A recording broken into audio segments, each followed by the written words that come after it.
favorit, yang terbaik. Menurut aku prestasi itu di luar itu. Sebenarnya standar apa sih yang kita pakai?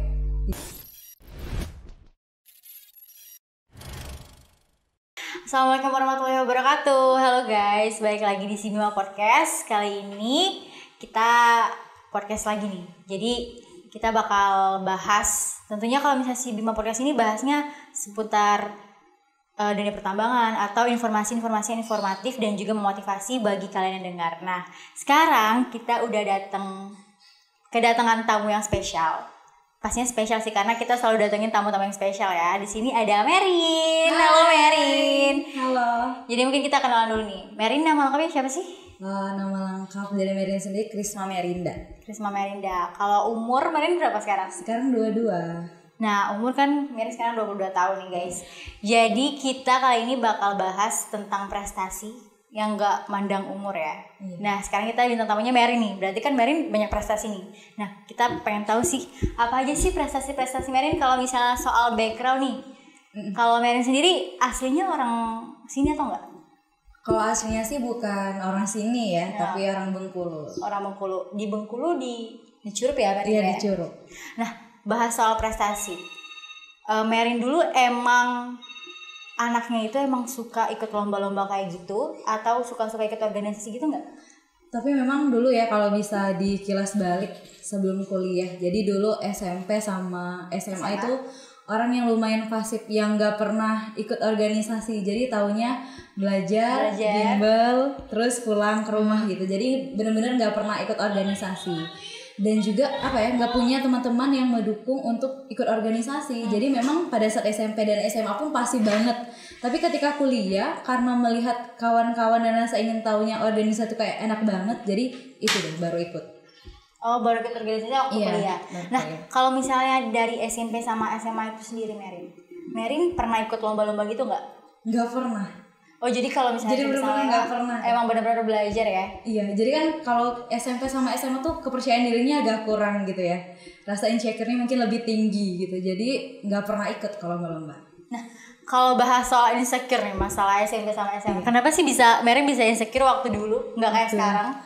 Kan dulu itu merasa bahwa nggak bisa aja gitu. Kan dulu tuh pernah nih ada lomba-lomba kayak daiyah, ceramah perempuan gitu kan. Itu teman-teman tuh kayak baca teks tapi juara 1. Iya. Padahal Merin tuh bisa tanpa teks, tapi cuman karena memang nggak berani ya, benar-benar nggak berani, jadi ya udah nggak lomba gitu. Jadi waktu dulu emang belum pernah mencoba ikut lomba apa-apa ya Merin ya. Jadi baru sekarang Merin ngerasa, oh sebenarnya Merin tuh bisa. Oh iya bisa gitu. Jadi gergetan sama diri sendiri. Sebenarnya aku nih bisa nih, tapi kenapa ya aku nggak maju gitu. Sebenarnya kalau di teman-teman kita semua, sekarang kalau kita kuliah ya, banyak banget nih Merin temu kawan-kawan yang sebenarnya public speakingnya bagus banget, mungkin lebih dari Merin, cuman mereka tuh nggak berani untuk maju aja sih, harus didorong. Iya, kan mereka belum berani mencoba kali ya Merin ya. Iya, benar banget. Nah, terus kalau misalnya ini kan dari SMP sama SMA Merin kan belum berani buat mencoba organisasi atau lomba-lomba. Emang dari orang tua Merin itu mendorong Merin buat belajar aja, fokus atau gimana? Atau emang dari Merinnya sendiri? Atau orang tua emang sebenarnya yaudah nggak apa-apa ikut lomba sama organisasi kayak gitu? Sebenarnya kalau dari orang tua sendiri tuh nggak pernah membataskan anaknya untuk ikut apapun. Tapi memang pada saat SMP sama SMA tuh kan karena kurang percaya diri banget gitu ya. Juga pernah dulu dibully sama teman-teman. Pernah juga nih sempat nggak ada temennya di SMP sama SMA. Bahkan kalau SMA, kalau orang tanya aku atau nih kenal nggak nih sama kakak kelasnya dulu namanya Merin, mungkin nggak ada yang kenal. Saking pasifnya ya diam di kelas terus gitu. Jadi karena hal itu rasanya kayak mikir kalau kuliah aku masih kayak gitu aja, ini aku nggak akan berkembang nih gitu. Tapi kan ketika ke Palembang ternyata teman-teman aku nggak peras ya, tapi memang orang Palembang tuh seterbuka itu nerima gitu loh. Jadi ngerasa ketika bimbel di Palembang ada orang yang menerima kita terbuka, jadi kayak oh ada loh ternyata teman yang support kita untuk lebih maju gitu. Oh jadi Merin ini bimbel masuk kuliah ya? Iya bimbel masuk kuliahnya di Palembang sendirian gitu. Sendirian. Berarti ngekos dong sini? Iya ngekos di Palembang dari Curup. Iya bener. Buat masuk Unsri. Emang udah. Jadi modalnya kemarin pada saat ke Palembang ya bimbel itu benar-benar kayak cuman tanyain sama ada salah satu keluarga gitu ya, ini di mana bimbelnya daerah sini, ya udah cari sendiri. Itu cari sendiri benar-benar dilepas orang tua ke sini. Iya, itu berani banget sih. Jadi gitu. Jadi itu deh mulai berani kayak kenal sama orang lain. Kan aku sebenarnya orangnya termasuk nggak introvert ya, kayak semua orang aku bisa berteman, cuman nggak sesuai tempatnya. Jadi ketika aku di Palembang ngerasa tuh kayak keluar dari zona nyaman gitu loh. Jadi keluar dari zona nyaman. Nah, waktu teman bimbel Merin masih temenan nggak sampai sekarang? Iya masih ya? Bahkan juga ada yang di Unsri kan sekarang kuliahnya. Terus bahas nih tentang kuliah Merin. Tadi kan Merin bilang kalau misalnya udah masuk kuliah abis bimbel, Merin udah mulai percaya diri nih. Apa sih hal yang makin membuat Merin percaya diri? Gitu. Untuk kenal-kenal teman-teman tuh gimana sih? Hal yang membuat mendorong Merin lebih percaya diri itu apa sih? Jadi karena merasa bahwa di daerah sendiri itu ya, khususnya bukan menjelekkan teman-teman, mungkin pada saat itu Merin tuh tidak cukup masuk ke ruang mereka gitu ya. Bukan masalah kita tidak sefrekuensi, cuman kita nggak satu server gitu sama mereka. Jadi ketika bimbel, itu puncaknya di bimbel sih. Ada salah satu guru di bimbel tuh motivasi kayak gini. Kalau kamu nggak nyobain sekarang, ya kamu nggak akan pernah tahu ke depan gitu kan. Dan juga aku selalu ingat kalau pesan dari ayah aku sendiri ya. Dia bilang gini, kalau kamu sama orang tuh sama-sama makan nasi loh. Jadi yang bedain kamu sama orang tuh kamu mau berjuang nggak untuk hidup kamu. Jadi sekarang kamu sudah kuliah, kamu sudah tahu jalan kamu gitu. Kamu mau apa gitu? Kalau kamu sama-sama makan nasi tapi orang lain lebih hebat daripada kamu, untuk apa gitu. Jadi aku ingin, oh ya ini kayak aku harus berjuang deh untuk hidup aku gitu. Emang sih sebenarnya yang membedakan kesuksesan orang itu sendiri kan usahanya masing-masing ya Merin. Lanjut lagi nih, kita bahas seputar kuliah Merin. Pertama kali Merin masuk kuliah nih, ikut organisasi apa sih? Pertama kali ikut lembaga dakwah fakultas. Itu pertama kali. Iya. Fakultas berarti di FKM aja di ya. FKM. Oh iya, Merin ini kuliahnya Kesehatan Masyarakat di Universitas Sriwijaya angkatan 2017. Kalau misalnya setelah itu kan Merin berarti kan itu fokusnya kalau dakwah itu ceramah ya atau seperti apa? Ya kalau dakwah sih kita lebih kayak mendalami rohani lah ya, mungkin lebih ke kajian, sering kajian juga. Tapi setelah di LDF ada organisasi nih kan, seuniversitas. Kalau LDF kan hanya fakultas ya. Terus ikut organisasi Unsri Mengajar. Nah di Unsri Mengajar itu orang-orangnya kan pasti Pipi juga tahu karena banyak teman-temannya di situ juga. Pipi juga pernah bergabung kan? Iya pernah bergabung. Ketemu Merin juga di Unsri Mengajar juga di sana. Jadi kayak Unsri Mengajar itu kan kayak sebuah wadah yang benar-benar orangnya suportif banget kan. Yang kayak apapun kekurangan kamu bakal diterima. Kamu mau kan ada secret gitu ya. Kamu mau nangis di secret, mau marah-marah, mau misalnya di kampus nggak ada mata kuliah, jadi kamu boleh banget nih datang ke situ gitu. Kamu diterima sebegitunya. Jadi aku ngerasa kalau di Unsri Mengajar, aku yang dulunya SMP sama SMA tuh dibungkam gitu ya sama diri aku sendiri yang nggak mau ngomong-ngomong apapun. Ketika di Unsri Mengajar, yang kita menjadi guru seorang anak kecil, yang kita harus lebih banyak ngomong, harus lebih banyak membujuk. Akhirnya ya udah nih, akhirnya keluar. Gitu. Itu Merin bergabung di UM ya, Unsri Mengajar itu tahun berapa ya Merin? Itu sekitar tahun 2018 ya mungkin ya. 2018 awal ya kalau nggak salah. Iya awal, Februari kita baru daftar. Iya Februari kita baru daftar kayak inget. Berarti di situ Merin mulai lebih melatih public speaking ya, karena kita juga mengajar anak kecil di situ. Selain itu kan bahas soal prestasi nih Merin. Selama Merin kuliah itu apa aja sih yang udah Merin berikan buat diri Merin dan juga buat orang tua? Oke gitu. Jadi kan selama di Fakultas Kesehatan Masyarakat, dulu aku ingat banget ya, setiap perkataan itu kan adalah doa nih. Percaya atau enggaknya kita tergantung kita meyakini itu. Jadi aku pada saat 2017 maba itu udah ditawarin sama kakak tingkat gitu ya. Yuk ikutan yuk Bujang Gadis Fakultas gitu ya. Aku tuh ya ngerasa aku punya bakat apa nih gitu kan. Orang kan pasti punya bakatnya kayak menari, menyanyi gitu kan. Aku nih ngerasa aku punya bakat apa nih untuk ini gitu. Terus di 2017 kan karena belum percaya diri kayak ya udahlah nggak mau gabung. Aku nggak pantas nih ikut Bujang Gadis gitu kan. Terus di 2018 sampai teman-teman sekelas itu pernah ngambilin formulir suruh daftar saking maunya aku ikut Bujang Gadis Fakultas. Terus akhirnya aku kayak ngerasa aduh nggak bisa nih ikut masih nggak percaya diri. Terus di 2019 karena teman-teman udah nggak mau lagi nih ngomong sama aku yang kayak ya udah kalau mau ikut ya ikut, kalau enggak ya udah nggak apa-apa gitu. Jadi aku diam-diam, itu pendaftaran sudah terakhir. Aku juga ingat banget sebenarnya dari 2017 itu aku datangin salah satu teman aku kan yang dapet nih salah satu di Bujang Gadis fakultas itu. Jadi aku bilang sama dia gini, suatu saat nih aku nih yang bakal jadi gadisnya gitu. Aku kayak cuman bercanda gitu kan di 2017 itu. Tapi memang karena mungkin meyakini gitu ya. Jadi di 2019 pas ikut, ya alhamdulillah dapat gadis fakultas. Dapat gadis fakultas. Jadi Merin ini ya teman-teman, gadis Fakultas Kesehatan Masyarakat tahun 2019. Nah, berbicara soal ajang itu ya Merin. Kan Merin banyak melewati tahapan-tahapan seleksi nih. Apakah Merin ngerasa awalnya pernah nggak sih waktu Merin mengikuti tahapan-tahapan itu Merin merasa kepercayaan diri Merin itu turun lagi waktu melihat saingan-saingan Merin waktu itu? Kalau untuk kepercayaan diri pasti selalu ya, setiap manusia itu kan pasti akan selalu punya rasa insecure-nya kan. Pasti itu turun naik terus. Kalau dari Merin sendiri ya, ketika ikut itu kan orang punya backgroundnya bagus-bagus nih.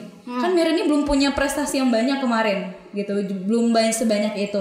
Jadi kayak ngerasa ikut ini nih, aku bisa nggak ya? Jadi pada saat ikut itu, kalau aku sendiri bukan lebih ke insecure-nya, mungkin insecure-nya sudah bisa aku hadapin sendiri.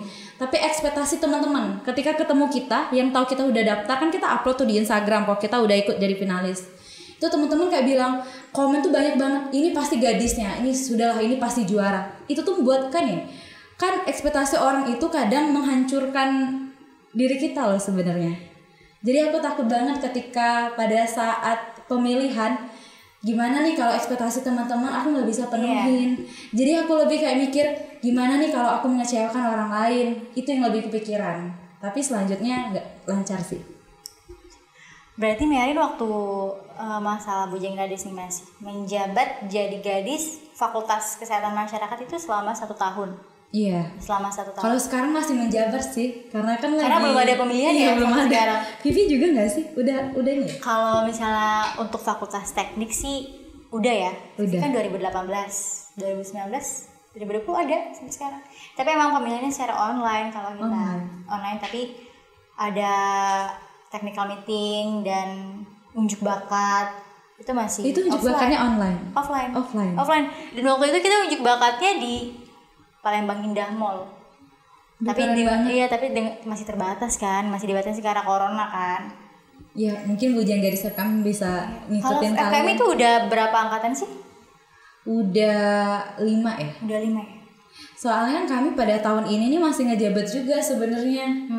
Ini udah malu banget sebenarnya kalau mau mengakhiri kan. Kita sudah semester tua, masih lepas jabatan gitu. Tapi rencananya tahun ini sih. Oh, rencananya tahun ini udah ada pemilihan lagi? Iya, rencananya. Kalau kegiatan Merin selama menjabat nih, kan kalau misalnya gadis teknik dan gadis Fakultas Kesehatan Masyarakat itu berarti itu sebagai representasi anak-anak FKM. Nah, kegiatan apa sih yang Merin lakuin selama menjabat jadi gadis? Kalau selama kegiatan sih kami pasti ngikutin kayak FKM ya. Kita biasanya kalau FKM ada apa, event-event yang besar, kita pasti hadir di situ. Dan kami juga karena kita Fakultas Kesehatan, jadi setiap hari-hari kesehatan kami insya Allah memperingati. Itu sih palingan. Kalau proker-proker yang benar-benar untuk berdampak sih palingan cuma itu. Kan sekarang mungkin boleh cerita juga ya kita sambil. Jadi setelah di Bujang Gadis itu di tahun 2020, akhirnya kami itu mengirimkan lah dari Bujang Gadis itu kan ikut pemilihan Duta Genre Sumatera Selatan tahun 2020. Jadi ikut itu, dan itu adalah puncak dimana yang kamu melihat orang dikumpulin orang hebat-hebat semua Sumatera Selatan gitu kan. Dan itu paling insecure sih, karena ngerasa kayak orang-orang yang masuk di Dugen ya kita bilangnya. Iya, Dugen. Itu orangnya sudah founder, ketua umum ini yang sudah punya komunitas. Kita tuh hanya seorang gadis fakultas loh yang gak ada apa-apanya pada saat itu. Dan aku ingat banget pada saat itu kan lagi technical meeting. Pembicara tuh bilang kayak gini, kalian semua tuh startnya dari sini dari nol semua kok gitu. Jadi jangan melihat latar belakang orang. Jadi karena itu aku ngerasa ya udah nih, kami kan dari nol semua. Kan kita startnya sama-sama nih. Nggak ada yang duluan dong. Nggak ada kan yang top 50 duluan karena kita kan startnya bareng-bareng. Mungkin pendaftarnya kita beda hari, tapi startnya kita bareng-bareng. Jadi aku ngerasa kayak ya udah aku ikutin aja sampai mananya. Aku nggak pernah mikir bahwa sampai tahap akhir ya. Kayak udah nih top 50. Oh ya, masuknya top 50, mikir lagi nih top 25 gitu. Terus tuh gitu. Tapi kekuatan aku kalau di Duta Genre itu bagi aku yang buat aku yakin adalah kalau kamu percaya kamu bisa, kamu akan sampai gitu. Kalau kamu nggak percaya, kamu nggak akan sampai gitu sih. Ini kan soal berarti Mary ini habis menjadi gadis Fakultas Kesehatan Masyarakat, Mary ikut Duta Genre lagi. Iya. Kalau boleh tahu title ini apa nih kalau misalnya di Duta Genre? Kalau di Duta Genre sendiri aku jadi wakil 2 putri. Wakil 2 putri, wow itu udah keren banget. Wakil 2 putri berarti itu juara 3. Juara 3. Kalau Mary sendiri ikut BEM nggak di kuliah? Nggak ikut, tapi biasanya kalau kegiatan BEM karena anak LDF tuh biasanya kayak di delegasi gitu loh. Saya ada LDO BEM, jadi kalau LDF tuh kan misalnya bareng-barengan nih LDO-nya, jadi perwakilannya siapa gitu. Jadi walaupun nggak masuk BEM, ada beberapa kegiatan BEM Merin ikutin. Berarti Merin juga kalau misalnya soal dunia politik, Merin ikut nggak sih? Kalau sejauh ini nggak pernah sih ikut organisasi yang benar-benar kayak politik banget. Tapi di tahun ini kan yang ada pemilihan Presma sama Wapresma kan kita kan. Oh ya. Sebagai apa ya, tim sukses ya namanya? Iya, tim sukses. Setelah Merin ikut nih jadi tim sukses pemilihan presiden mahasiswa, Merin merasa nggak sih kalau misalnya Merin punya passion di sana? Ngerasanya itu kayak apa ya? Ternyata nyari suara tuh seperti itu. Kan kalau kami kan aku jurusannya peminatan promosi kesehatan. Iya. Kami juga belajar nih kalimat yang persuasif membujuk orang. Gimana nih caranya nih orang jadi ikut omongan kita gitu. Tapi bukan untuk hal yang nggak baik ya. Iya. Gitu. Tapi gimana nih caranya merubah masyarakat nih dari nggak tahu menjadi tahu gitu.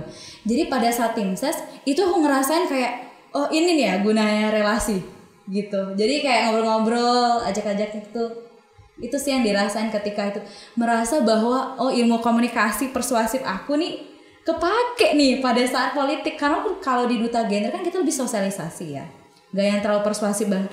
Dek kalian harus gini kan gak juga kita memaksa kan, lebih kayak pengetahuan sama mereka aja nih yang pentingnya apa gitu. Tapi kalau pas di tim ses kemarin karena kita benar-benar bertemu dengan individu lainnya, itu yang aku rasain kayak ini ilmu aku kepake banget nih. Itu sih. Ilmu Merin di apa Promkes ya namanya? Iya, Promkes. Iya kan, Promkes.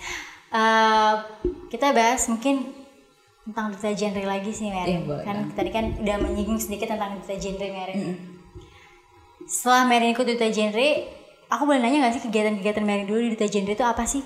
Oh banyak banget sebenarnya. Ya, kita boleh cerita nih kalau misalnya kegiatan-kegiatan. Kalau di Duta Genre itu kan ini lagi pemilihan ya sebenarnya di Duta Genre. Tapi Merin yang terakhir angkatan Merin ya? Atau? Iya angkatan aku. Aku 2020. Jadi pada tahun ini lagi jadi panitia pemilihannya juga gitu. Kalau di Duta Genre itu sendiri yang paling hal yang aku sukain prokernya itu adalah kita pergi ke daerah-daerah yang ada di Sumsel. Kayak ke kabupaten gitu. Ya kita semuanya. Kemarin aku pernah ke Musirawas juga kan. Karena itu paling tinggi pernikahan dininya kan. Kan kalau di Duta Genre itu kan kami stop pernikahan dini. Stop seks pranikah, stop natza juga gitu. Jadi kan kami lebih mencari nih kota-kota mana nih yang paling banyak nih pernikahan dininya gitu. Salah satunya juga di Musirawas kan. Jadi di sana tuh kayak kita bertemu-temu anak-anak remaja yang kita tuh ngerasa kayak ih seneng banget ya sosialisasi tapi dengan kayak seumur-umuran gitu. Itu yang paling disukain sih kalau di Dugen. Itu paling banyak sosialisasinya. Berarti kalau misalnya membahas tentang pernikahan dini, berarti program Merin ini tentang keluarga berencana ya? Iya benar banget. Berarti itu dinas apa ya Merin kalau misalnya boleh tahu yang itu BKKBN. Dari BKKBN. Jadi untuk teman-teman semua juga ya pada umur BKKBN itu usia pernikahan. Jadi jangan menikah dini teman-teman gitu ya. Jadi semua usia pernikahan itu diingat selalu 21 25. 21 untuk perempuan, 25 juga untuk laki-laki. kenapa sih ya kalau orang bertanya kayak kenapa sih aku umur 18 mau nikah muda gitu. Aku nih merasa 20 aku sudah siap. Ya siap apanya gitu ya. Kalau kami diajarin gitu ya. Kalau kita di Dugen itu harus merencanakan masa depan kita. Karena menikah itu kan bukan hal yang menikah aja gitu kan. Pasti banyak sekali nih ekonominya, finansialnya, emosi kita udah siap belum nih untuk menikah. Iya, masih labil. Iya, masih labil banget kan, apalagi kita umur 18-an ya.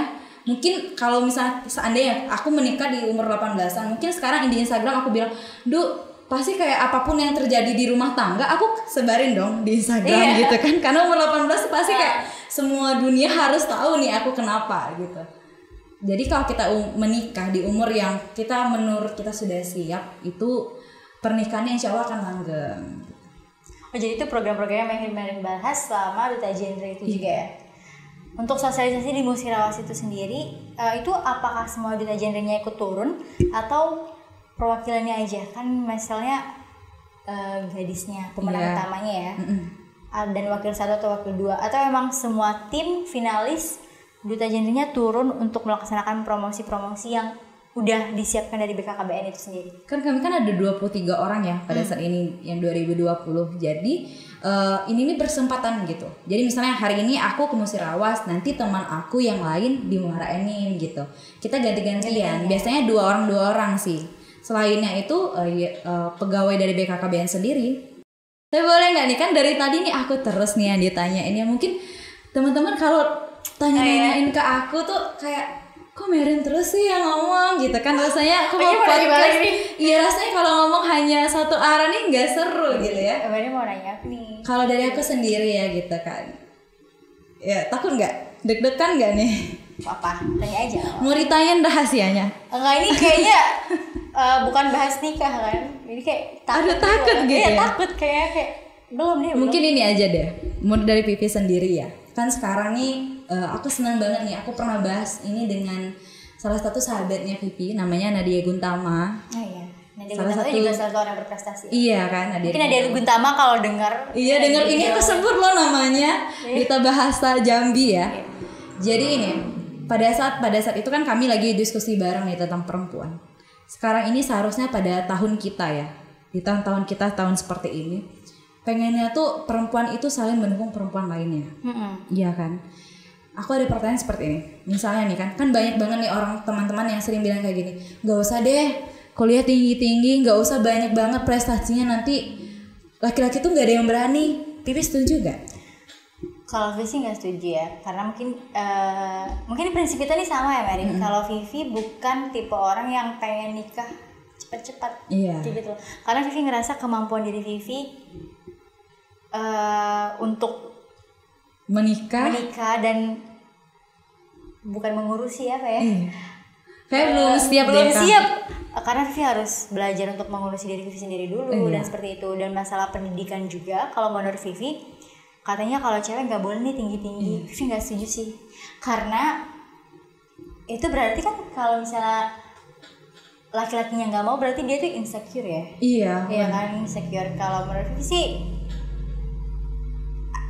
pendidikan itu bukan suatu penghalang buat seseorang untuk menikah. Karena mungkin semakin tinggi pendidikan kita, nanti calon suami kita juga tinggi nih pendidikannya, seperti itu kan. Iya, benar banget sih. Aku juga setuju kayak seperti itu. Karena ketika perempuan dihambat gitu ya prestasinya gitu, nggak boleh ikut ini, takut nanti misalnya laki-laki nggak berani, ya berarti orang itu nggak tepat nih untuk kita gitu. Main bahas-bahas apa lagi sama Nadia Guntama? Karena ini pertanyaan menarik ya, tentang perempuan yang berprestasi itu dipandangnya laki-laki itu takut buat deketin. Kalau Mary ngerasa seperti itu nggak? Nih Mary kan banyak prestasi nih, atau emang udah ngerasa kalau udah banyak nih laki-laki yang takut deketin aku gara-gara aku berprestasi gitu, atau enggak? Atau sebaliknya, semakin kita berprestasi, apakah Mary merasa kalau prestasi aku ini yang menjadi daya tarik aku loh teman-teman, kayak gitu? Kalau misalnya dibilang prestasi ya, kalau misalnya untuk pasangan atau kan kita pada saat ini kan di umur-umur kita pasti udah nggak asing lagi dong. Kalau masalah pasangan tuh nggak asing lagi. Tapi bagi aku sendiri gini, aku pengen banget puas dalam hidup aku. Jadi aku pengen kuliah, misalnya nanti udah kayak aku pengen kerja atau aku pengen sekolah lagi. Jadi aku nggak mau nih ketika nanti gitu ya aku menikah dan aku menyalahkan pernikahan aku, kenapa ya aku menikah sekarang gitu loh. Pada saat aku mau ini mau itu gitu. Tapi kita kan nggak bisa nih ya, jodoh kan Tuhan yang ngatur.